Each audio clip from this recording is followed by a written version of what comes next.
far would you go to find out what's inside of a mental asylum? For most of us here, probably about as far as reading an article about it or watching a video that's like 20 seconds long. I mean, I know I've certainly found myself down on some deep, strange rabbit holes reading something titled, Why Every Single Thing in the Corn Industry is Racist. And have you ever found yourself wondering, where does this journalistic format come from? Well, I have the answer to you, because the woman who pioneered deep dive investigative journalism was named Nellie Bly, and she did it through the extreme lengths that she was willing to go. Today, I'll be talking about Nellie Bly's early career, her most renowned work, 10 Days in a Madhouse, and some of the other escapades that she had during her time. So, to start off, Nellie Bly's first foray into journalism was when she stumbled upon an article titled, What Girls Are Good For. And the 1885 Dispatch article, of course, claimed keeping house and birthing children. Nellie Bly was not content with this, so she responded under the pseudonym Lonely Orphan Girl, and the editor was so enamored by her writing that they simply had to hire her. And at first, she found herself going undercover as a poor woman into copper factories to uncover the exploitative working conditions.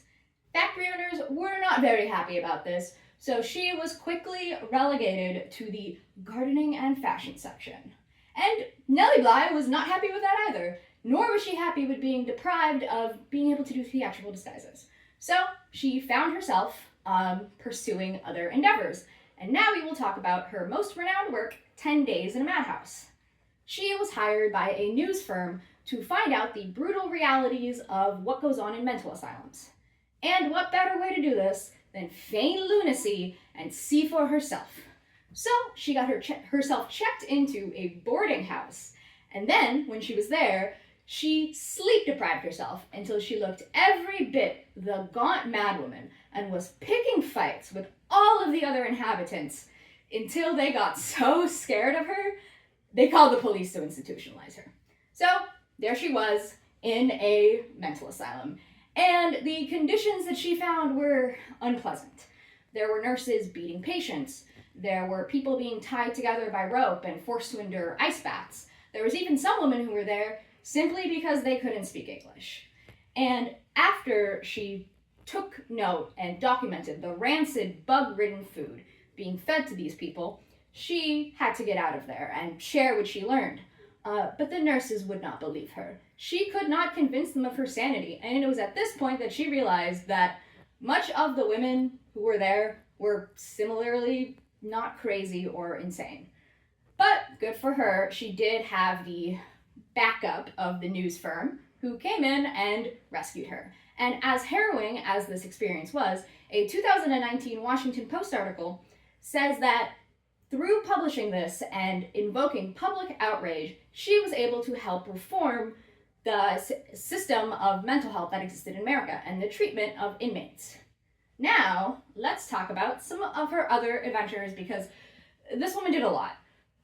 She tried to circumnavigate the globe in 60 days. She went to Mexico for 6 months and then was promptly kicked out of Mexico for protesting against the dictator at the time. She did a lot.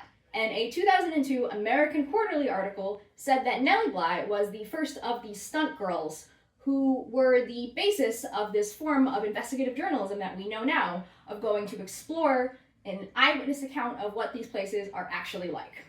So thank you, Nellie Bly, for that. To conclude, today we talked about Nellie Bly and the extreme lengths that she was willing to pursue stories to find out what was happening to exploited people. She uncovered the underbelly of institutions from mental asylums to copper factories, and it culminated in being able to create an entire new format of journalism and writing as we know it today. So next time you find yourself being driven mad by sleep deprivation, remember the woman who took that feeling a step further and found out what it was really like for people who society has deemed insane.